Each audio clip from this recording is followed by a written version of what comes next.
फिर हमारे चैनल को सब्सक्राइब करें और लाइक अवश्य कर लें। तो पहला सवाल है कि मगध साम्राज्य की प्रारंभिक राजधानी कौन सी थी? तो आपका option A Pataliputra, option B Vaishali, option C Girivajra या राजगीर और ऑप्शन डी कुशीनगर। तो इसका सही जवाब है ऑप्शन सी गिरिवज्र या राजगिरी मगध साम्राज्य की प्रारंभिक राजधानी थी। तो ऑप्शन सी सही जवाब है। अगला सवाल है मगध साम्राज्य की स्थापना किसने की थी? तो आपका option A Chandragupta Maurya, option B Bimbisara, option C Mahapadmananda और ऑप्शन डी अजातशत्रु। तो इसका सही जवाब है ऑप्शन बी बिंबिसार, जो हर्यक वंश के संस्थापक थे। इन्होंने ही मगध साम्राज्य की स्थापना की थी। तो ऑप्शन बी सही जवाब है। अगला सवाल है बिंबिसार ने किस वंश की स्थापना की थी? तो आपका ऑप्शन है मौर्य वंश, ऑप्शन बी नंद वंश, ऑप्शन सी हर्यक वंश और ऑप्शन डी शुंग वंश।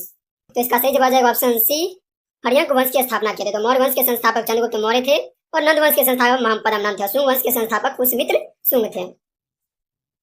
चौथा सवाल है अजातशत्रु ने अपने पिता को मारकर सत्ता प्राप्त की, उसका पिता कौन था? तो उनका पिता बिंबिसार था और इन्होंने ही अजातशत्रु को मारकर सत्ता हासिल किया था। तो ऑप्शन बी सही जवाब है। अगला सवाल है अजातशत्रु ने बौद्ध धर्म की किस सभा का आयोजन किया था? तो आपका ऑप्शन है प्रथम बौद्ध संघ, ऑप्शन बी द्वितीय बौद्ध संघ, ऑप्शन सी तृतीय बौद्ध संघ और ऑप्शन डी चतुर्थ बौद्ध संघ। तो इसका सही जवाब है ऑप्शन ए प्रथम बौद्ध संघ का आयोजन अजातशत्रु ने राजगिरी में 483 ईसा पूर्व में किए थे। तो ऑप्शन ए सही जवाब है। अगला सवाल है मगध के किस शासक ने अंग राज्य को अपने में मिला लिया था? तो आपका ऑप्शन है Bimbisara, option B Ajatashatru, option C Mahapadmananda और ऑप्शन डी चंद्रगुप्त मौर्य। तो इसका सही जवाब है ऑप्शन ए बिंबिसार, वे शासक थे जिन्होंने अंग राज्य को अपने में मिला लेते थे, तो मगध में मिला लेते थे। तो ऑप्शन ए सही जवाब है। अगला सवाल है अजातशत्रु ने वैशाली के विरुद्ध किस हथियार का प्रयोग किया था? तो आपका ऑप्शन है रथ, ऑप्शन बी धवन्यास्त्र, ऑप्शन सी महाशिला और ऑप्शन डी रथमुसल। तो इसका सही जवाब है ऑप्शन डी रथमुसल नामक अस्त्र हथियार का प्रयोग अजातशत्रु ने वैशाली के विरुद्ध किए थे। तो ऑप्शन डी सही जवाब है। अगला सवाल है कि नंद वंश का अंतिम शासक कौन था? तो आपका ऑप्शन है Mahapadmananda, option B Dhanananda, option C Kalashoka और ऑप्शन डी धनानंद। सॉरी दो इसका नाम आ गया, तो इसे हम कर लेते हैं पनानंद। तो इसका सही जवाब है option D Ghanananda. Option D सही जवाब है। अगला सवाल है मौर्य वंश की स्थापना किसने की थी? तो आपका ऑप्शन है Chandragupta Maurya, option B Ashoka, option C Bindusara और ऑप्शन डी सम्राट भरत।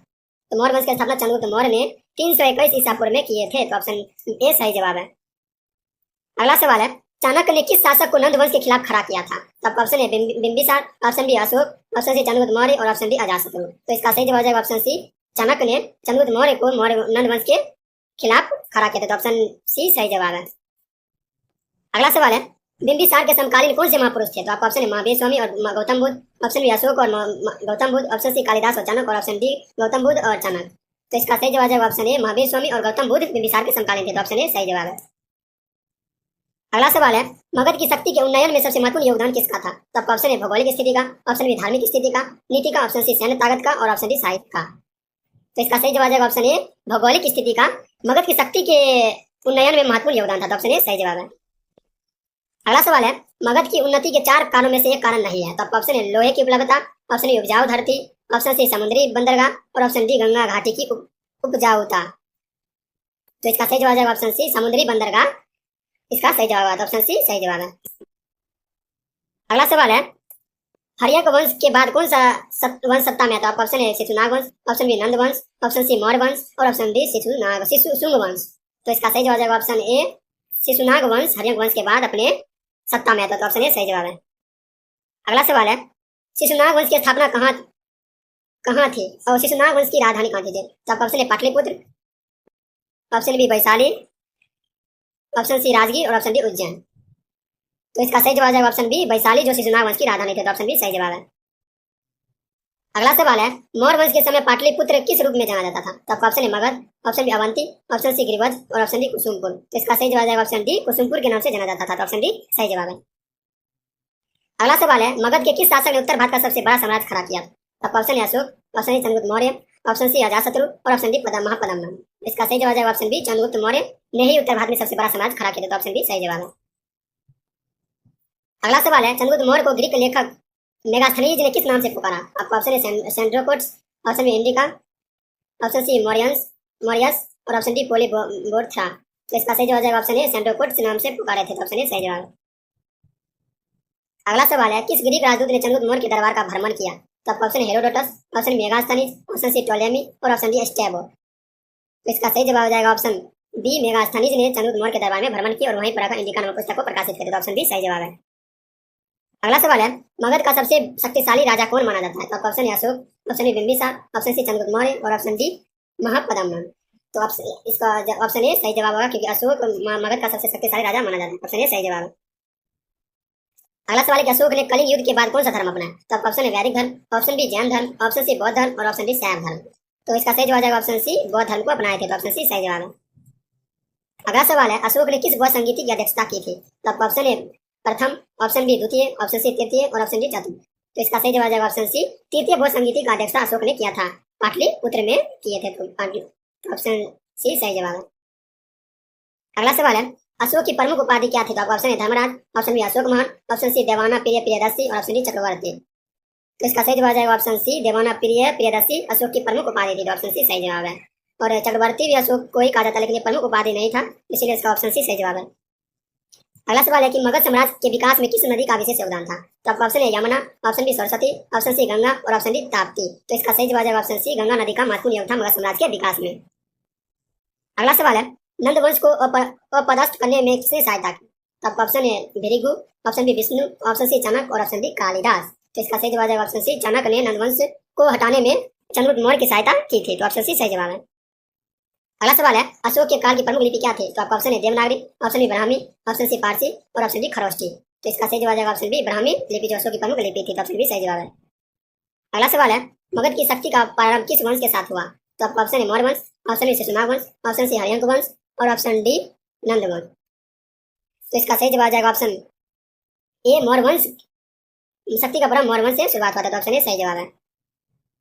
अगला सवाल है कि मगध साम्राज्य का पहला सम्राट कौन माना जाता है? तो option A Bimbisara, option B Chandragupta Maurya, option C Ajatashatru और ऑप्शन डी महापद्मनाभ। तो बिंबिसार मगध समाज का पहला सम्राट माना जाता है। ऑप्शन ए सही जवाब है।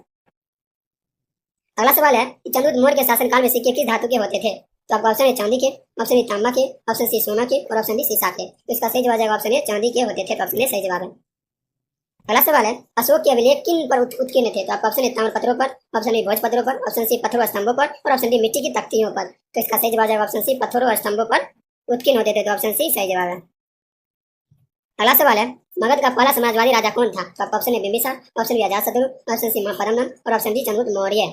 तो इसका सही जवाब है ऑप्शन बी अजातशत्रु मगध का पहला समाजवादी राजा था। तो ऑप्शन बी सही जवाब है। अगला सवाल है, शिशुनाग वंश की स्थापना किसने की थी? तो आपका ऑप्शन है Ajatashatru, option B Shishunaga, option C Kalashoka और ऑप्शन डी बिंदुसार। तो इसका सही जवाब है ऑप्शन बी, शिशुनाग ने शिशुनाग वंश की स्थापना की थी। तो ऑप्शन बी सही जवाब है। अगला सवाल है, किसने कहा था कि अशोक के बाद भारत टुकड़ों में बट गया? तो आपका ऑप्शन है Maurya, option B Justin, option C Ptolemy और ऑप्शन डी मार्कस। तो इसका सही जवाब है ऑप्शन बी जस्टिन ने कहा था कि अशोक के बाद भारत टुकड़ों में बट गया था। तो ऑप्शन बी सही जवाब है।